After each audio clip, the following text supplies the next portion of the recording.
Women over 60 do this to make a man say, she's different. Relationship experts who study attraction patterns across age groups have found something fascinating.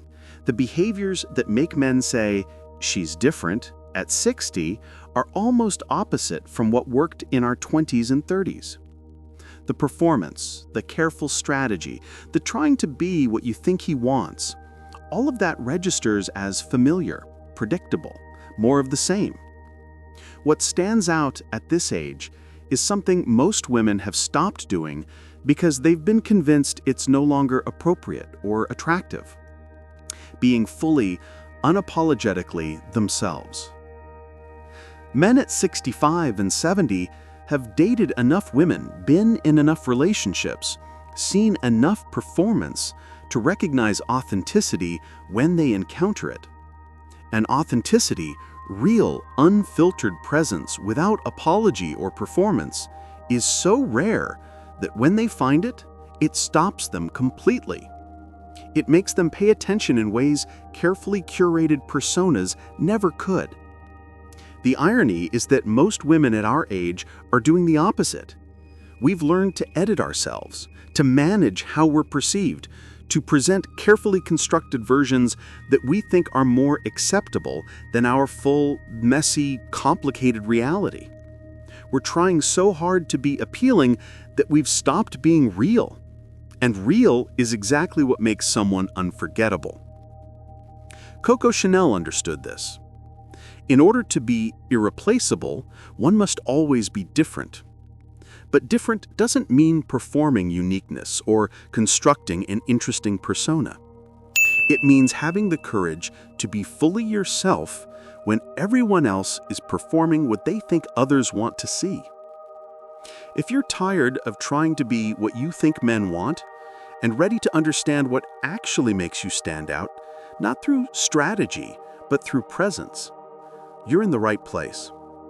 This channel is about helping women reclaim their authentic power at every age. Consider subscribing if you want practical wisdom about what actually works in relationships, not outdated advice about playing games. We're building a community of women who understand that being memorable has nothing to do with performance. She has a life that exists independently of him. The number one thing that makes men say she's different isn't about how you look or what you say on dates. It's about having a full, rich life that existed before he appeared and will continue existing whether he stays or goes.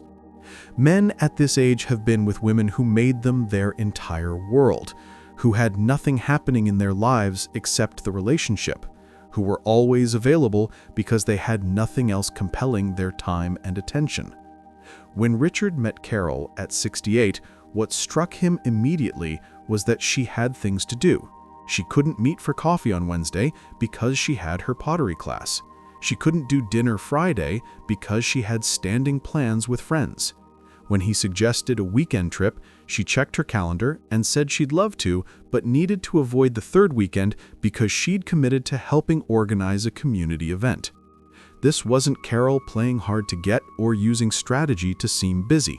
She genuinely had a full life, friendships she'd cultivated for decades, interests she was passionate about, commitments she honored. And Richard found this magnetic. Every woman he dated recently had been immediately, completely available, rearranging their lives around his schedule, canceling their plans whenever he expressed interest in getting together. Carol made me work to fit into her life, Richard explained, and that made me want to fit into her life. She valued herself and her time enough to not just drop everything, and somehow that made every moment she chose to spend with me feel more valuable, more intentional. She was choosing me rather than just accepting me because she had nothing better to do. This is what men mean when they say someone is different. Not that she's playing games, but that she's living a full life and inviting him into it rather than making him the entirety of it. That fullness is attractive because it signals self-worth, because it means the relationship is enhancement rather than rescue. because it tells him that if he doesn't show up well, she has a life worth living without him. She says what she actually thinks. Most women by 60 have learned to edit their opinions, to soften their perspectives, to agree more than they disagree, because somewhere along the way, we absorb the message that strong opinions make us difficult or unattractive. But men at this age who are looking for real partnership are exhausted by women who have no edges, no strong perspectives, no willingness to disagree. When Thomas started seeing Margaret, he'd been on numerous dates with women who agreed with everything he said. Politics, movies, how to spend time, what restaurants to try. They mirrored his preferences so consistently that he felt like he was dating reflections of himself rather than actual separate people. Margaret was different. She had opinions, and she expressed them directly. The first time they disagreed about a book they'd both read, Margaret didn't soften her perspective or defer to his. She said clearly, "I see it completely differently, and here's why."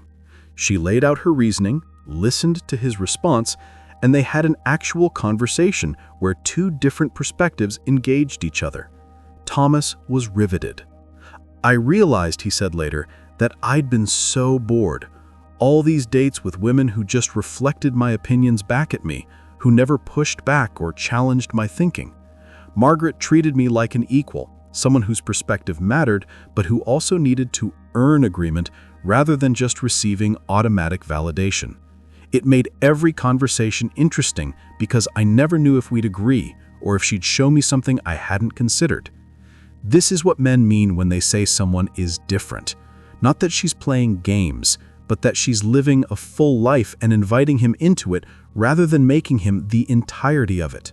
That fullness is attractive because it signals self-worth, because it means the relationship is enhancement rather than rescue, because it tells him that if he doesn't show up well, she has a life worth living without him. She maintains her boundaries without apology. Boundaries are where most women stumble, especially at our age. We've been socialized to be accommodating, flexible, willing to put others' needs ahead of our own. So when a man asks us to do something that doesn't work for us, we often say yes anyway, then resent him for asking and resent ourselves for agreeing. Men say she's different about women who've learned to say no clearly without elaborate justification or apology. Linda experienced this shift at 65, after years of being overly accommodating in relationships. When she started dating George, she decided she'd be direct about her boundaries, rather than agreeing to everything and building resentment. The first time he suggested getting together, she had other plans. Instead of canceling them or making excuses, she simply said, "I can't Thursday. I have plans with friends I'm not willing to cancel. How about Saturday?" George was struck by the directness. Most women he dated would have either canceled their plans or offered elaborate explanations for why they couldn't, as if they needed to justify having a life. Linda did neither.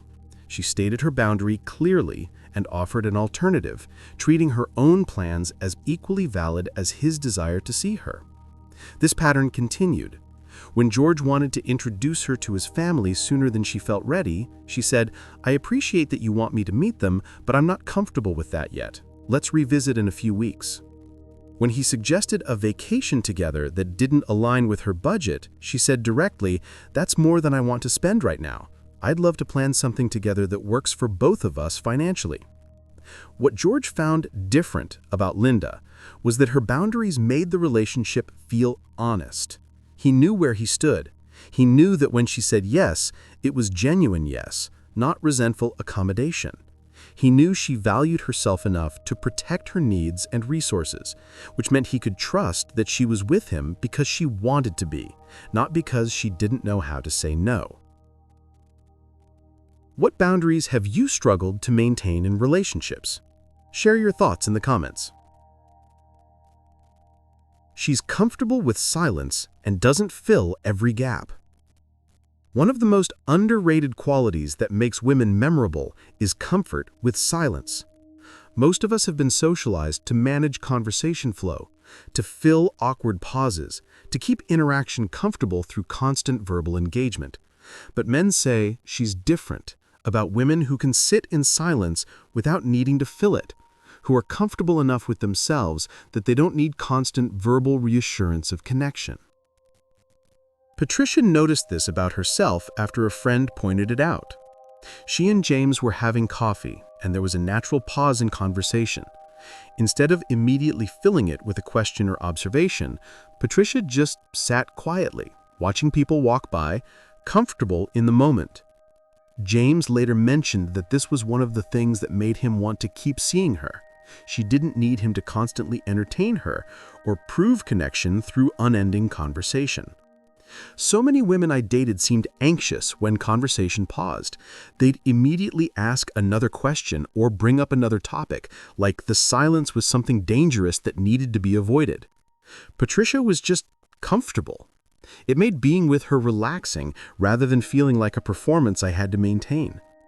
This comfort with silence signals several things men find attractive: that you're secure enough not to need constant validation, that you're comfortable in your own company, that you trust the connection enough not to manufacture evidence of it continuously. It makes the time together feel genuine rather than performed. She doesn't need him to fix her or save her. Men at 60 and beyond have often been in relationships where they were cast as rescuer, the person who was supposed to solve problems, provide answers, fix what was broken. By this age, many men are exhausted by that dynamic and deeply attracted to women who don't need saving, who have their lives together, who want partnership rather than rescue. Susan noticed this dynamic clearly when she met Robert. She'd been divorced for 5 years, had worked through her grief and anger, had built a stable, satisfying life. She wasn't looking for someone to complete her or fix what was missing. She was looking for someone to share the good life she'd already created. Robert had recently ended a relationship with a woman who'd needed constant emotional rescue, crisis after crisis, problem after problem, always needing him to step in and solve things. When he met Susan, the difference was profound. She had problems occasionally, like everyone does, but she handled them. She asked for support sometimes, but she wasn't expecting him to fix her life or rescue her from herself. Susan was already whole, Robert said. She wasn't looking for me to complete her or make her happy or solve her problems. She was happy, and she was inviting me to share that happiness with her. After years of relationships where I felt like I was constantly trying to hold someone together, being with someone who was already together felt like I could finally breathe. This doesn't mean pretending you never need help or support. It means showing up to relationships as a complete person who wants partnership, not rescue. Men find this different because it shifts the dynamic from savior-victim to two equals choosing to build something together. She knows when to walk away. Perhaps the most powerful thing that makes men say she's different is evidence that you have standards and you're willing to enforce them. Most women, especially at our age, have been conditioned to give endless chances, to be understanding, to work harder when things aren't working. Men find it different and deeply attractive when they encounter a woman who knows her worth well enough to leave when the relationship stops meeting her needs. Helen had dated enough by 67 to know exactly what she was and wasn't willing to accept. When she started seeing David, things went well initially. But around month 3, patterns emerged that concerned her. Canceling plans last minute, being vague about his schedule, being warm one week and distant the next without explanation. Instead of trying harder or making excuses for him, Helen addressed it directly. I've noticed these patterns and they don't work for me. I need consistency and clear communication. If that's not something you can provide, we should acknowledge that now rather than dragging this out. David was shocked. Most women he'd dated would have accommodated his inconsistency, worked around his schedule, tried to earn better treatment. Helen was simply stating what she needed and making clear she'd walk away if those needs weren't met. The directness forced David either to step up or step back. He stepped up, and the relationship improved dramatically because Helen had established clearly that poor treatment wouldn't be tolerated. But equally important, Helen was genuinely prepared to walk away. This wasn't a manipulation tactic or a bluff. She knew her worth well enough to leave if the relationship didn't serve her. And that willingness to walk away made her different from the countless women who stay in unfulfilling situations because they're afraid of being alone. Men respect this, not because they want to be threatened, but because they recognize that a woman who knows when to walk away is a woman who's choosing to stay. And that choice means something that accommodation never could. She laughs at herself and doesn't take everything so seriously. There's a lightness that comes with age and self-acceptance that men find irresistible. The ability to laugh at yourself, to not take every moment so seriously, to find humor in the absurdities of life and dating. Women who've released the need to be perfect or impressive and can simply be present with whatever's actually happening stand out dramatically from those still performing careful curation of image. Margaret embarrassed herself slightly on a third date with Kenneth. She spilled coffee on her shirt in the middle of a conversation. Instead of being mortified or trying to minimize it, she laughed openly. "Well, that's one way to make an impression, and this was my nice shirt." She didn't make a huge deal of it or let it derail the entire afternoon. She just acknowledged it with humor and moved on. Kenneth later said this moment was when he knew she was different.